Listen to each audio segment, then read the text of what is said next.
All right, so let's tackle this question. It's probably been around forever. Yeah. Can men and women really be just friends? Mm. Like no romantic stuff, no crossing any lines, Right. just pure platonic friendship. Interesting. We've got some really interesting sources to look at today. Okay. Some psychological studies. Wow. And the Bible, of course. Of course. So have you ever thought about this question? Oh, yeah. I mean, maybe you've even experienced this whole dynamic yourself. For sure. Well, then you're in the right place. Absolutely. Yeah. Pretty common question, isn't it? Oh, yeah, for sure. And I bet it's led to some pretty awkward situations. Oh, definitely. But before we go there, Okay. I think we need to define some terms. Like, Oh. what does it even mean to be a friend? Yeah. People use the word all the time. I know. But what's at the heart of it? You're right. Yeah. We should define it. Yeah. Well, the source we're looking at Okay. uses this really beautiful analogy from Proverbs. Hmm. Proverbs 27.9. It talks about how perfume and incense bring joy to the heart, Okay. and the pleasantness of a friend comes from their heartfelt advice. Oh, that's a great image. Yeah. It's not just about having fun or hanging out together. Right. It's about really caring for each other Yeah. and being willing to give support and guidance. Exactly. And that's true for any friendship, right? Two women, a man and a woman. It's universal. But this is where things get interesting. Yeah. The source says opposite sex friendships have some unique challenges, Okay. mainly because feelings could develop. Yeah, that makes sense. Right. And it's not just personal experience or cultural norms. Mm-hmm. This source actually brings in the Bible. Okay. It talks about marriage as the ultimate friendship. Oh, wow. Yeah. So Proverbs 2.17 says, Okay. to forsake the friend of your youth and the wife of your covenant. Mm-hmm. Interesting. Now, the source isn't saying that every opposite sex friend Right. is a threat to your marriage, but it is pointing out this tension that can exist. Yeah. Because if marriage is supposed to be the deepest, most intimate friendship, Uh-huh. then friendships outside of that covenant, they need to be carefully considered. Definitely. I see that. Imagine trying to explain that to your spouse. Uh-huh. Honey, don't worry, she's just a friend, Uh-huh. like the Bible says. Oh, no. I don't think that would go over too well.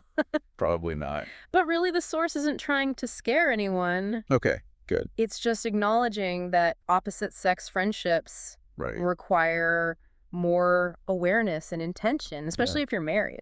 That's right. So it's not about saying these friendships are wrong Right. or impossible. I see. It's about realizing the potential problems Yeah. and taking steps to avoid them. Absolutely being proactive. Exactly. And that brings us to the advice from this source. Oh, good. It uses a principle from Luke, Okay. Luke 14.28, Okay. which says to count the cost Count the cost. before you do anything big. In other words, think carefully about your friendships. Consider how they might affect you Right. and the people around you. For sure. I like that. Count the cost. Yeah. It's a good one. But what does that actually look like when it comes to opposite sex friends? Right. What are some practical steps? Well, the source really emphasizes open communication, Okay. which I think is crucial. Yeah. Be upfront about your expectations for the friendship, Okay. both with your friend Uh-huh. and with your significant other if you have one. So no more beating around the bush. Right. Or hoping they just figure it out. Exactly. Got it. Honesty and clarity right from the start Yeah, can prevent a lot of heartache later. that makes sense. The source also suggests limiting alone time, Okay. especially in situations that could be seen as Right. overly personal or private. Yeah. It's not about being suspicious. Mm-hmm. It's about being wise and avoiding even the appearance of something inappropriate. That's a good point. And it reminds me of something else the source mentions, What's that? involving spouses or partners in group settings. Oh, yeah, whenever possible. Exactly. Okay. And transparency is key. Uh-huh. The more you can bring your friend and your significant other Right. into the same social circles, Yeah.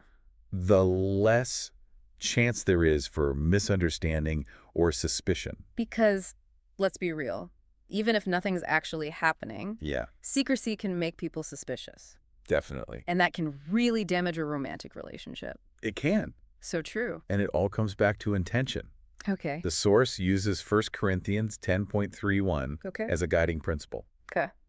It reminds us to do everything for the glory of God. Mm. So it's not just about following rules. Right. It's about checking our hearts Yeah. and asking, what's the real purpose of this friendship? Mm-hmm. Is it to honor God?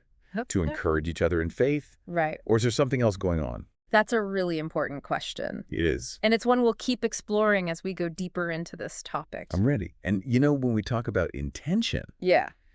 the source gets into a really sensitive area, Okay. one that might hit home for some people listening. Okay. How do married people handle these opposite-sex friendships Right. in a way that honors their marriage vows? Yeah, that's a big one. It brings up Ephesians 5.25-28, Okay. where husbands are told to love their wives, Uh-huh. like Christ loved the church, Okay. and wives are told to respect their husbands. So it's not just about avoiding temptation or Yeah. what it looks like. Yeah. It's about really protecting your marriage, Exactly. making it your top priority. It has to be. That means setting boundaries. Yeah. Not just for you, Right. but for your spouse Uh-huh. and for the friendship itself. For sure. Because even if you don't intend to cheat, Right. those blurred lines can lead to Yeah. what the source calls emotional entanglement. That's when you feel emotionally connected Okay. to someone outside your marriage. Yeah. And it could threaten your bond with your spouse. And that can happen so subtly. I know. You might start sharing personal stuff, Right. confiding in someone other than your spouse, Yeah. or just spending way too much time and energy Yeah. on this other relationship. Mm-hmm. And before you know it, You've crossed a line. yeah, you didn't even mean to. It's a slippery slope, It is. and it can have really bad consequences. For sure. The source doesn't shy away from this Okay. and actually tackles the most uncomfortable question. What's that? What happens when you start having feelings Oh, for your friend? romantic feelings? Yeah. That's when things get really tough. I know. And the source's advice is pretty straightforward. Okay. Don't hide it. Wow. Be honest with yourself, Okay. and then be honest with your friend. That's bold.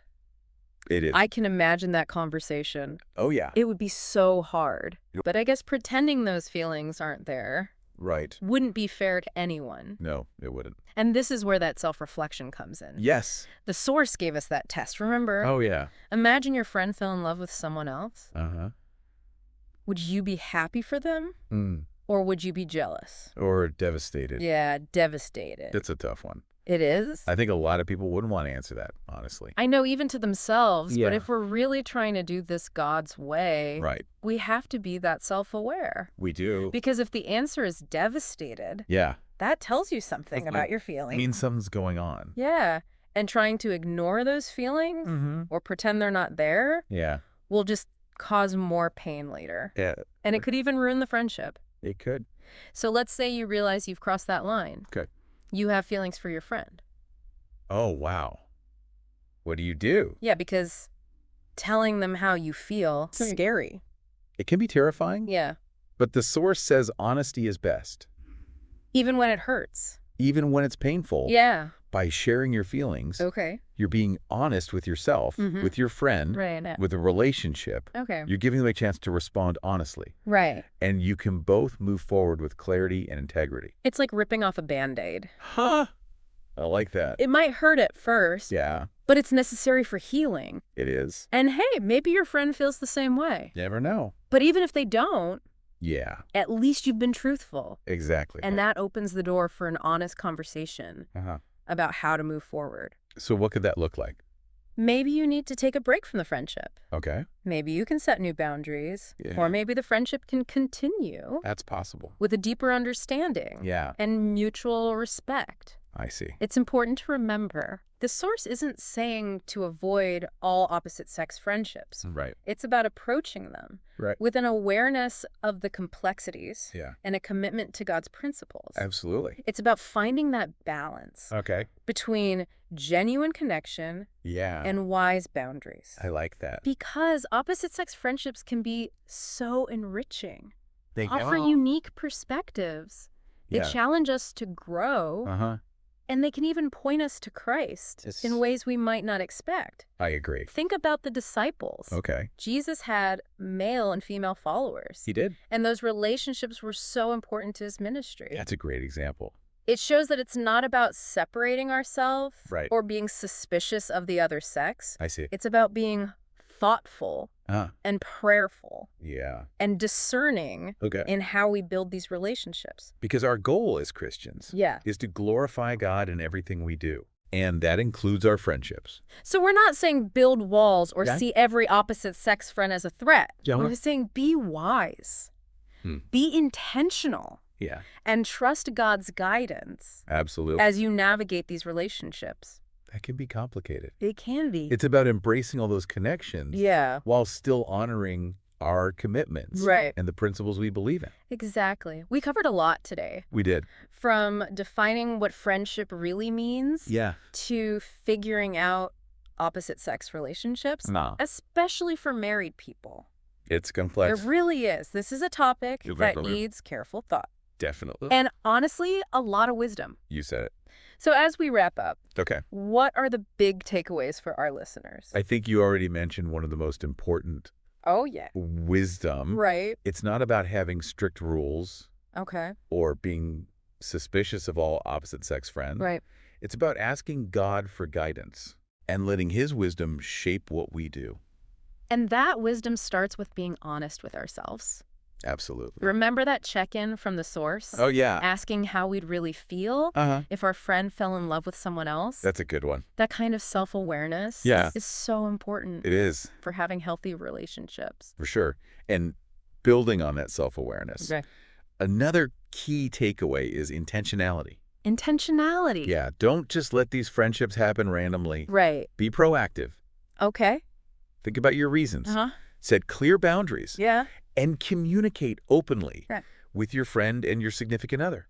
I love that emphasis on communication. It's crucial. Because a lot of times All right.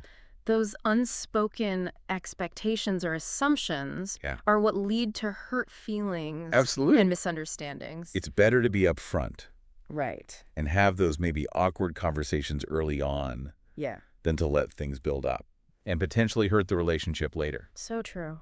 And we have to remember, Yeah. even with the best intentions, Huh? things can get messy. They can. We're human. We are. We have feelings. And sometimes those feelings surprise us. They do. The source acknowledges that Yeah. it actually gives some really practical advice Okay. for those unexpected moments, Like what?